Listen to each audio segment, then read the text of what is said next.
Question number 30 cash flow statement में आपको cash from financing activity निकालना है। सोनी लिमिटेड वाला क्वेश्चन है। 2017-18 की इंफॉर्मेशन दी है। शेयर्स, इक्विटी शेयर्स 17 में 10 लाख के थे और 18 में 1250 के हो गए। तो 10 लाख से 1250 का मतलब इनफ्लो ऑफ कैश हुआ। आपने शेयर्स इशू करे, इशू ऑफ इक्विटी शेयर 12,50,000 हो गए अब, और लास्ट ईयर 10 लाख के थे, 2,50,000 के इशू हो गए। आपको पता चल गया है यहाँ पर। फिर अभी हम छोड़ देते हैं, नीचे कुछ इंफॉर्मेशन भी दी होगी, उसको देखकर करेंगे। कभी इसमें प्रीमियम हो सकता है, कमीशन हो सकता है, तो आइए साथ साथ पढ़ लेते हैं। During the year 17-18 Sony Limited issue bonus shares in the ratio 4:1 by capitalizing reserve. 10% debentures were redeemed on 1st January 2018. Preference dividend paid, dividend received on investment. तो कुछ भी नहीं है ऐसा, अंडरराइटिंग कमीशन भी नहीं है, सिक्योरिटी प्रीमियम रिजर्व भी नहीं है। तो 2,50,000 का issue of equity shares. 8% preference share capital last year 0 थी और अब कितनी हो गई 2 लाख। तो क्या हुआ, इशू या रिडम्पशन? इशू हुआ। अब शेयर आ गए आपके पास, इशू हुआ तो इनफ्लो ऑफ कैश हुआ। Issue of preference shares.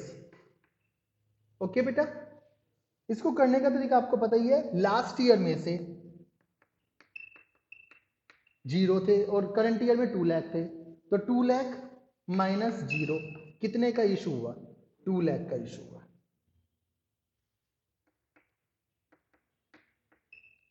इसके बाद 10% डिवेंचर्स लास्ट ईयर 3 लाख के थे, इस बार 0 हो गए।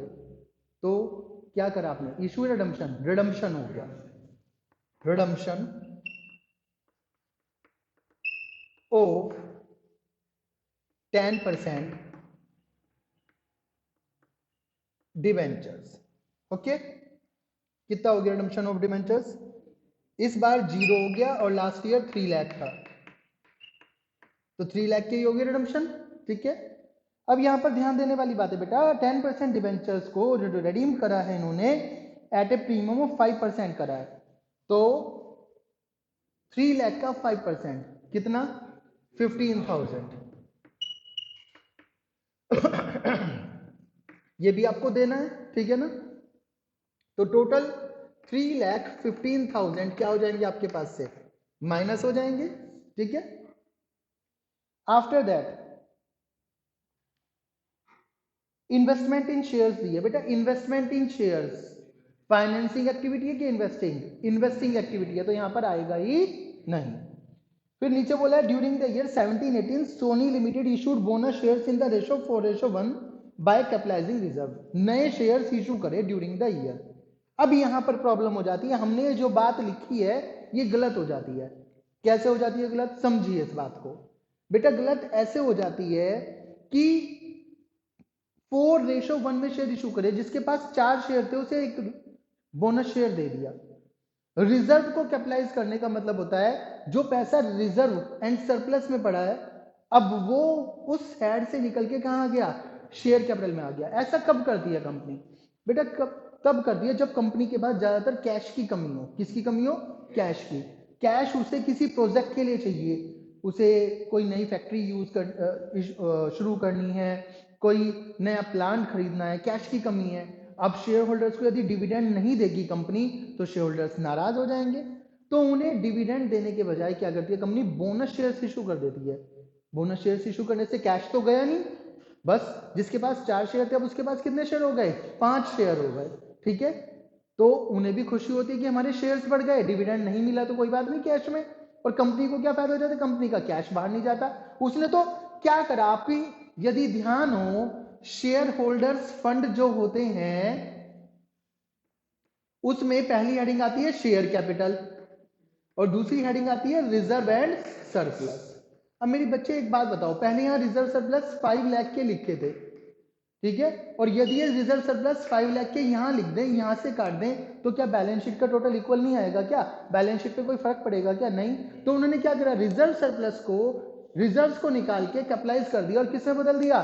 शेयर कैपिटल में बदल दिया। इस तरह से बोनस शेयर्स इशू किया है। कैश तो गया ही नहीं, कैश तो हमारे पास से कुछ भी गया ही नहीं, ना आया ना गया। समझ में आती है बात? अब पिछले साल जो शेयर्स थे क्वेश्चन में देखिए 10 लाख थे। कितने थे? 10 लाख। और 4 शेयर वालों को कितने शेयर दिए? 1 शेयर दिया। तो 1 शेयर देने से कितने हो गए? अब 5 हो गए। तो शेयर कैपिटल कितनी हो जाएगी? 12,50,000। कितनी हो जाएगी? 1250। और ऐसा यहां पे हुआ है। तो ये जो शेयर्स हैं ये कौन से वाले हैं? Bonus shares. मतलब कि आपके पास एक भी रुपया कैश में ना आया ना गया, तो ये कहीं भी नहीं आएगा। कोई बात नहीं, आप काट दीजिए लिखकर, आपने एडिशनल इंफॉर्मेशन बाद में पढ़ी हो तो। समझ में आ गई सबको ये वाली बात? नेक्स्ट, 10% डिबेंचर्स रिडीम्ड हुए हैं 1 जनवरी 18 को। कब हुए हैं? 1 जनवरी 18 को 5% प्रीमियम पे। प्रीमियम तो आपने दे दिया। अब ये 1 जनवरी 18 कुछ बताना चाहता है। ये बताना चाहता है इंटरेस्ट ऑन डिबेंचर्स। क्या बताना चाहता है? Interest on debentures. एडजस्टमेंट में कहीं भी इंटरेस्ट ऑन डिबेंचर्स की बात नहीं करी। तो ध्यान से देखिए, आपका जो ईयर शुरू हुआ होगा वो हुआ होगा 1 अप्रैल 17 को। 1 अप्रैल 17 को। और आपने रिडीम कब करे? 1 जनवरी 18 को। कितने महीने बाद रिडीम करे? 9 मंथ्स। कितने मंथ्स बाद रिडीम करे? तो इन शेयर होल्डर को आपको क्या देना पड़ेगा? 9 मंथ्स का इंटरेस्ट। क्या देना पड़ेगा? 9 मंथ्स का इंटरेस्ट। निकालिए, इंटरेस्ट ऑन डिबेंचर्स। 3 लाख के डिबेंचर्स थे, जा रहे हैं ये, 9 मंथ्स का इंटरेस्ट भी देना पड़ेगा। इंटरेस्ट रेट, कूपन रेट कितना है? 10%। कितना है? 10%। ठीक है, समझ में आती है बात? बताइए कितना हो गया? 22,750 हो गया या 22,500 हो गया? 22,500। तो ये भी आपके पास से पैसे चले गए। Okay, then preference dividend paid. Preference dividend, पैसे गए आपके पास से कितने? 8,000। उसके बाद यह है dividend received on investment.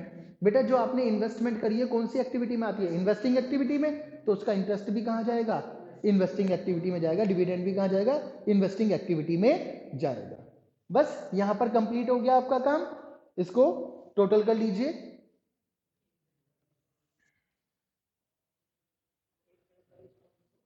$145,500 confirm.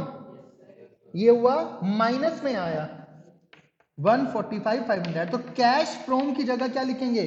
Cash used in financing activity. ठीक है, ओके।